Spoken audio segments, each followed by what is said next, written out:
So, big news if true. Um, Kathleen Kennedy, who's been driving Star Wars into the ground for the last several years, is reportedly leaving Lucasfilm sometime this year, according to Hollywood Trades. Please let it be so. Make it so, number one. I know that's Star Trek. I'm not stupid. Um, but yeah, this is the woman who, like, what, the Force is female or whatever. She has been driving Star Wars into the ground, and people are not liking it. um, After more than a decade at the helm of Lucasfilm, Kathleen Kennedy is reportedly preparing to retire, leaving Lucasfilm by the end of 2025, according to a recent report by Puck. The Hollywood Reporter soon following suit. While rumors of her departure have circulated for years, this time it appears to be more than just fan speculation. Take a minute and celebrate with a Yub Nug song. Return of the Jedi, man. Yet, as fans rejoice over the potential end of what many view as disastrous tenure, there's a harsh truth that must be acknowledged. Kathleen Kennedy may be leaving Lucasfilm, but the damage she inflicted on Star Wars will linger for years to come. And just because she's leaving doesn't mean it's going to be picked up by someone and taken care of someone who actually gives a crap about it. It might, one Kathleen Kennedy falls only to give rise to another. So, you know, it's yeah, great. She might be leaving, but you never know. You could get Kathleen Kennedy 2.0. So, it's really not much to be happy about right now until we find out who is going to take over. Because again, you could have Kathleen Kennedy 2.0, and like everything is worse. Like whatever Kathleen Kennedy did, just like double that. So, the fall of Star Wars under Kathleen Kennedy, when Disney purchased Lucasfilm in 2012 for $4 billion. Star Wars was the most valuable and evergreen franchise in cinematic history. It has defined generations, inspired countless stories, and built a cultural legacy that seemed unshakable. Enter Kathleen Kennedy, a producer with a storied past working alongside Hollywood legends such as Steven Spielberg and George Lucas himself, tasked with steering the franchise into its next golden era. Instead, she drove it off a cliff.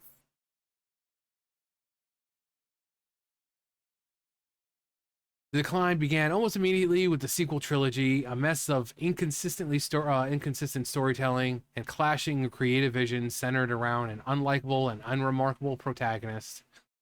Rather than mapping out a cohesive plan, as Marvel has done with its cinematic universe, Kennedy handed full creative control to J.J. Abrams and Rian Johnson, allowing them to craft their respective films, The Force Awakens and The Last Jedi, without any overarching roadmap. The result? A narrative disaster. Good. Abrams introduced a slate of mysteries in The Force Awakens, from Rey's parentage to Supreme Leader Snoke's origins, without any answers.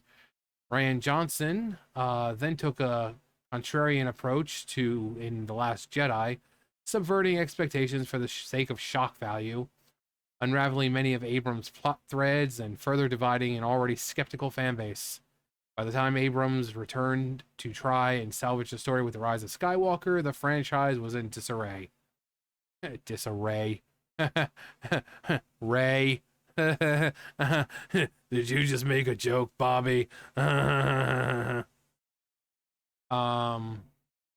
final film tried desperately to patch up the narrative gaps, but instead became an incoherent mess, ultimately the lowest grossing entry in the trilogy.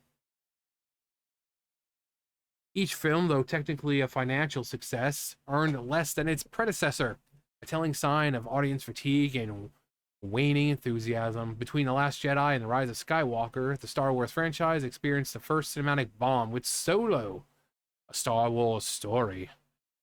Since The Last Jedi in 2019, God, there has not been another Star Wars theatrical release under Kennedy's regime. probably for the best. You know? You know? You know what I'm saying? A streaming empire built on shaky foundations. While Kennedy's stewardship of Star Wars films left the brand bruised, her foray into streaming television further fractured butthole the franchise. Her apparent obsession with identity-driven storytelling led to a slew of shows that failed to resonate with longtime fans. Even The Mandalorian, Lucasfilm's one breakout hit, wasn't immune to her influence. After 2 strong seasons, the show faltered in its third, sidelining a titular hero in favor of Bo-Katan Kryze, a move that alienated many viewers. Titular. Another streaming project under her watch fared even worse. Obi-Wan Kenobi, a show that should have been a surefire. Yeah, Obi-Wan is a huge character that people love. And Ewan McGregor reprising his role as Obi-Wan should have been a hit. Nope. Ended up focusing less on Obi-Wan himself and more on a new poorly developed female characters. Ahsoka started with promise as a live-action sequel to the popular Rebels animated show, but couldn't maintain its momentum. That's the one with what was Rosario Dawson, I think, playing Ahsoka. Right? I think it was Rosario Dawson. Viewership steadily declined week after week. The Akashite became Kennedy's most glaring failure, initially propped up by Access Media touting its status as Disney Plus' second most watched series of 2024. A deeper dive into the numbers revealed that the harsh reality that failed to crack the top 10. Yeah, and we've gone over that several times. Skeleton Crew followed the same trajectory, struggling to find any meaningful audience engagement and suffering from mass apathy toward the brand. And I went over that, kind of wanting to know. It's like people are saying, oh, well, the show's not woke. Okay, well, it's clearly failing. So what was it about the show that caused it to fail? If it isn't woke, if it is just 100% pure, just fan service and this and that, there's no woke crap in it whatsoever, then what caused it to fail?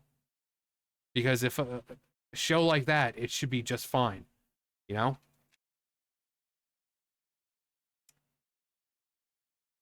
But we talked about that. Box office disasters and critical misfires. Kennedy's abysmal track record isn't limited to Star Wars failures. Her tenure at Lucasfilm also saw the resurrection and subsequent destruction of other beloved franchises. The Willow series on Disney Plus was a disaster from start to finish. Instead of focusing on the titular character, the show sidelined Willow in favor of a diverse female-led cast that failed to capture. Do you see? Yeah. It sound familiar? You know, the male leads are being sidelined for strong female leads, but then these strong females are never well written. They're just there to emasculate men. That's not a personality trait. That's not attractive for people, attracting people to watch it.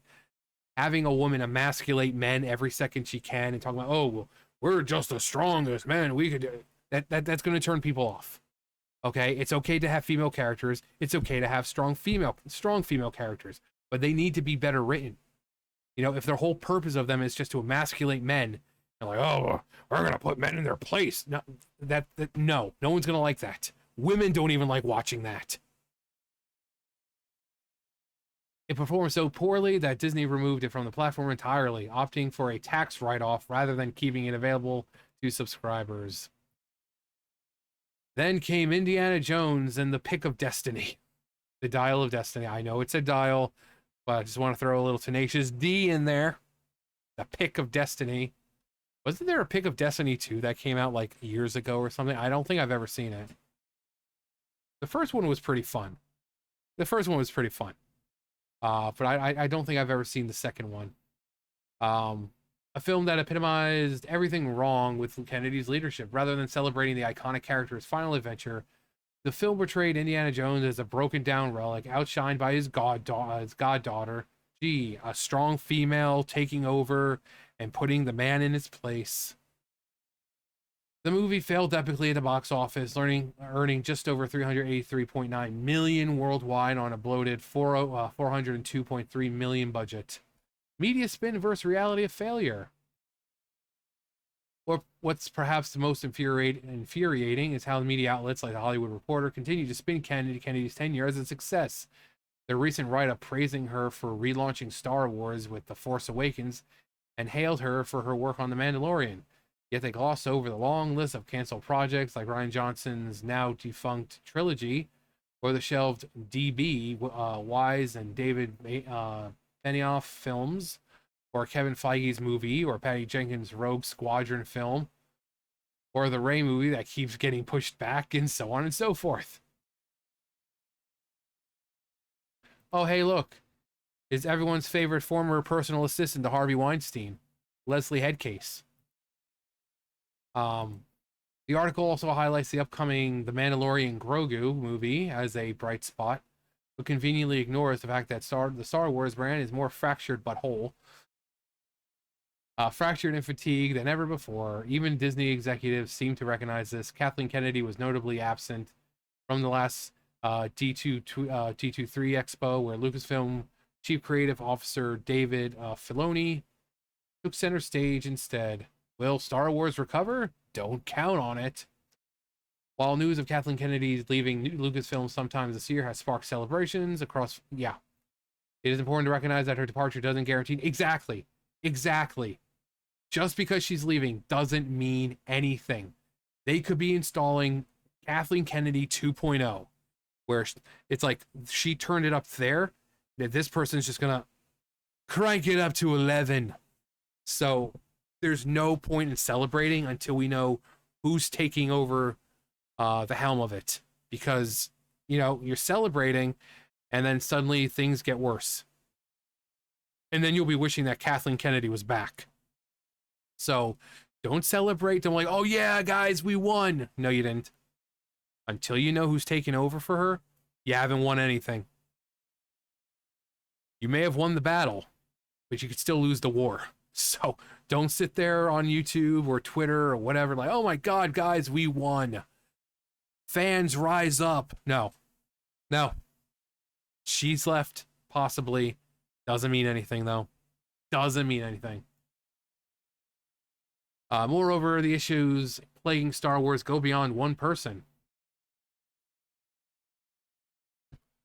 Disney's broader push for identity-driven content over strong storytelling has been a reoccurring problem across its properties, not just Marvel, Disney,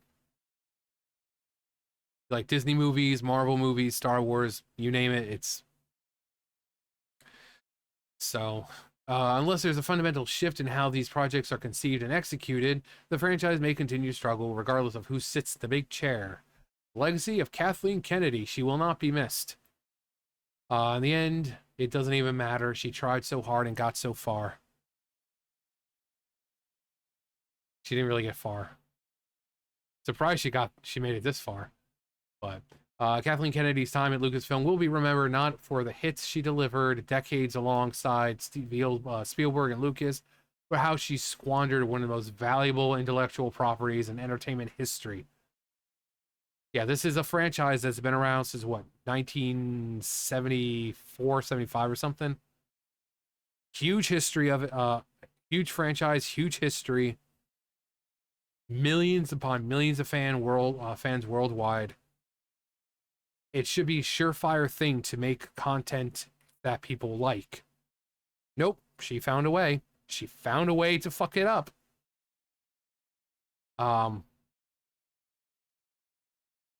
She took Star Wars, a franchise that practically printed money, and ran it into the ground. Now that printing machine is broken.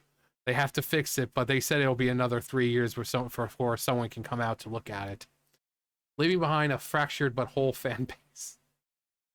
A plummeting viewership and box office bombs. If these retirement rumors are true, her exit will mark the end of one of the most contentious eras in Hollywood history. But as fans cautiously hope for a new Star Wars renaissance, They should also brace for the reality that the road to recovery might be long and uncertain. Kennedy may be leaving, but the shadow of her failures will loom over the galaxy far, far away for years to come. Even if she leaves, it changes nothing. Bob Iger will just hire someone. Exactly, that's what I'm saying. It doesn't matter. She's already done her damage, and people like her, people still there like Filoni, are just as feminist. Into exile she must go. Failed she has. Yoda. Words of wisdom as always. But yeah, so don't treat this as like, oh man, with victory, guys. No, it's not a victory. It's not a victory.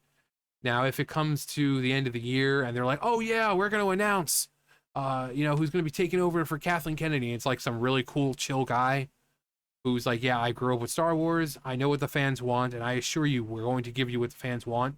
No politics, just fun stories about a galaxy far, far away.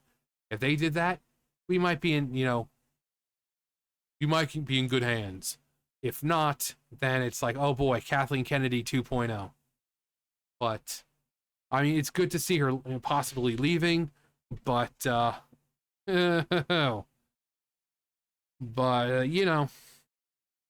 easy come, easy go. But anyway, that's going to do it for me. You guys know the drill. I'll see you guys later. Bye, guys.